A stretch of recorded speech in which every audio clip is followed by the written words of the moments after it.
पहले अलग अलग संस्थाओं को कमजोर करने और अब संसद के वजूद को ही एक तरह से कमजोर करने की जोर आजमाइश क्या इस संसद में हमने होती देखी? आखिर संसद के आखिरी दिन के आखिरी मिनटों में प्रधानमंत्री मोदी संसद में नजर कैसे आ गए? तस्वीर जो है ना, ये फोटो अपने फोन में क्लिक कर लीजिएगा, क्योंकि ये बेहद ही कम दिखने वाली तस्वीरें हैं। साल में इक्का दुक्का ही दिखती हैं तस्वीरें। वैसे तो हमारे मोदी जी दुनिया के हर मुल्क में विजिट कराते हैं, देश के हर मुद्दे पर भाषणबाजी करते हैं, लगभग हर दिन टीवी पर दिखते हैं। लेकिन अगर संसद चल रही हो तो मजाल है मोदी जी संसद में दिख जाएं। लेकिन आज दिखे वो इसीलिए क्योंकि आज लोकसभा की कार्यवाही को अनिश्चितकाल के लिए स्थगित किया गया। सुबह 11 बजे संसद बैठी, प्रधानमंत्री मोदी आज बैठे हुए थे, लोकसभा अध्यक्ष ओम बिरला आए, वंदे मातरम की धुन के लिए सब खड़े हुए और संसद की कार्रवाई को, लोकसभा की कार्रवाई को अनिश्चितकाल के लिए स्थगित कर दिया गया। हालांकि राज्यसभा चल रही है, लेकिन बस कुछ मिनटों के लिए आज के पूरे दिन को आप कह सकते हैं उसका तिलांजलि दे दी गई, जबकि आज भी बहस हो सकती थी। आज 19 तारीख है, आज आखिरी दिन है। आप मुझे बताइए दोस्तों, क्या देश की लोकसभा में दिल्ली एनसीआर और देश भर के अलग अलग शहरों में भयानक प्रदूषण पर बहस नहीं होनी चाहिए? लेकिन सरकार ने ये नहीं होने दिया।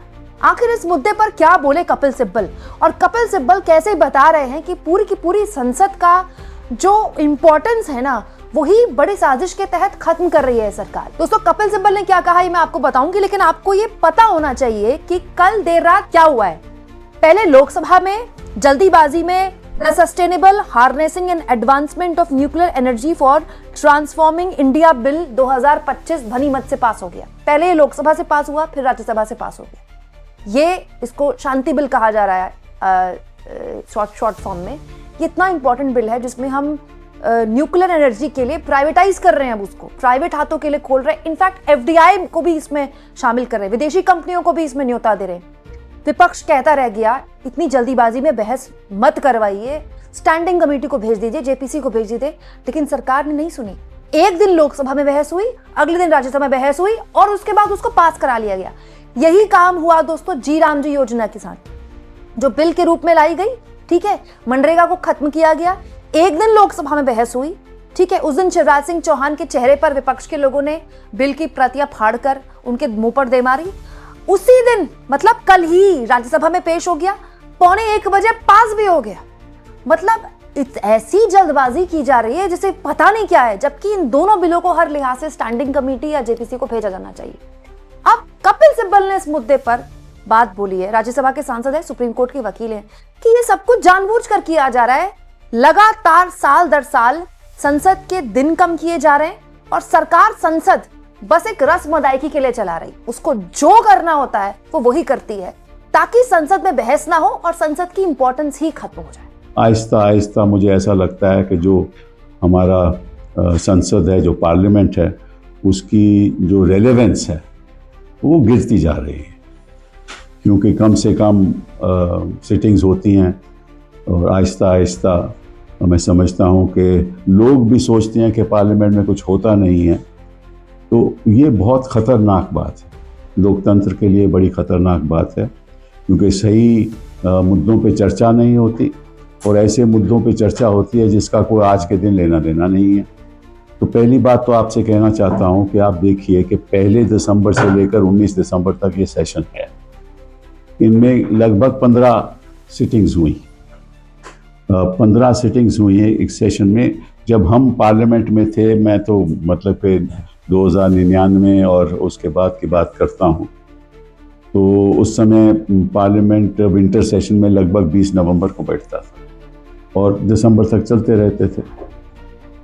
लेकिन आज के दिन वो ऐसा नहीं हो रहा। 1 दिसंबर में सत्र की शुरुआत हुई और 15 सिटिंग्स हुई। इससे पहले भी 2017 में लगभग 13 सिटिंग्स हुई, 2022 में 13 सिटिंग हुई, 2023 में 14 सिटिंग हुई और इस सत्र में 15 सिटिंग हुई। तो अगर ऐसे ही चलता रहेगा तो जो चर्चा होनी चाहिए पार्लियामेंट में वो चर्चा होगी नहीं, और फिर चर्चा नहीं होगी तो लोगों को जानकारी नहीं होगी। तो पहली बात तो ये है कि बड़ी दुख की बात है कि जो सत्ता पक्ष में लोग जो बैठे हुए हैं उनको पार्लियामेंट से लगता है कुछ लेना देना भी नहीं। दूसरी बात यह है कि इस पार्लियामेंट में हुआ क्या। 1 दिसंबर में हम चाहते थे, विपक्ष चाहता था कि किसी तरीके से चर्चा हो SIR पे, क्योंकि मैं समझता हूं कि आज के दिन SIR सबसे बड़ा मुद्दा इस देश में, क्योंकि अगर वोटर की सूची सही नहीं होगी तो निश्चित रूप से उसका प्रभाव लोकतंत्र पे पड़ेगा। अगर सूची जैसे एयर पोल्यूशन है, सूची में भी पोल्यूशन होगी तो फिर तो लोकतंत्र में लोग सांस नहीं ले पाएंगे ना, जैसे हम आज के दिन बाहर जाते हैं और सांस नहीं ले पाते। तो ये बहुत ही भारी एक मुद्दा है और मैं समझता हूँ कि इसके बारे में पूरी तरह से चर्चा होनी चाहिए कि क्यों लोकतंत्र में SIR की चर्चा क्यों नहीं हो रही। अब ये कहते हैं कि SIR की चर्चा इसलिए नहीं हम कराना चाहते क्योंकि ये मैटर कोर्ट में पेंडिंग है। अब कोर्ट में पेंडिंग तो बोफोर्स भी था, तो आपको याद है, हम सब लोगों को याद है कि कितनी बार चर्चा हुई बोफोर्स की। कई ऐसे मुद्दे थे जो कोर्ट में पेंडिंग है, उनकी चर्चा हुई, लेकिन एक बहाना है कि हम चर्चा नहीं कराना चाहते क्योंकि जो बातें इलेक्शन कमीशन इनके इशारे पे करता है वो बातें जनता के सामने नहीं आनी चाहिए और ऐसा चक्रव्यूह चलाते हैं। मतलब मैं पूछना चाहता हूँ, महात्मा गांधी मनरेगा ऐसी एक स्कीम थी जो गरीब लोगों के लिए थी। आपको याद होगा कि कोविड के वक्त इतनी काम आई है स्कीम, ना स्कीम होती तो बड़ी प्रॉब्लम हो जाती।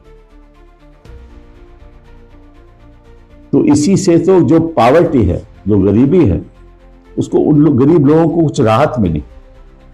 और इसमें जो स्कीम है, इसमें 57% स्कीम में जो लेबर है वो महिलाओं की है। 57% महिला काम करके पैसा कुछ कमाती थी ताकि थोड़ा सा अपनी अर्निंग, उनके घर में जो उनका पैसा जरा मिल जाए उनको। 57%। और तमिलनाडु जैसे जगह पे तो 80% थी। और मुझे आज भी याद है, इसका भी ये राजनीतिक दुरुपयोग करते हैं। इन्होंने कोई खामी ढूंढ ली पश्चिम बंगाल में, उनकी स्कीम बंद कर दी।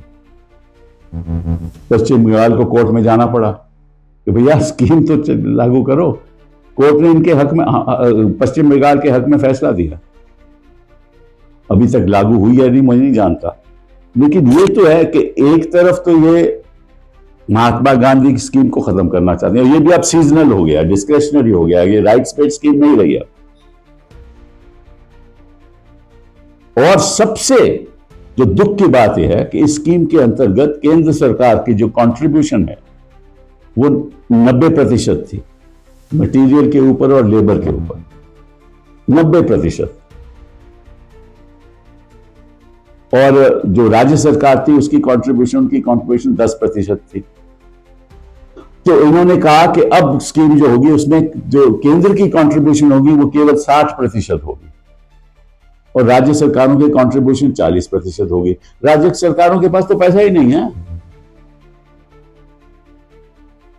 तो स्कीम कहां से लागू करोगे। सबसे अहम मुद्दा इस देश में क्या है, प्रदूषण का। अभी आज ही मैंने सुबह पढ़ा अखबार में कि जो दवाई है राहत देने की वो भी खत्म हो रही है अस्पतालों में। बच्चे पैदा हो रहे हैं, ये सांस ले रहे हैं इस प्रदूषण में, उस पर कोई चर्चा नहीं।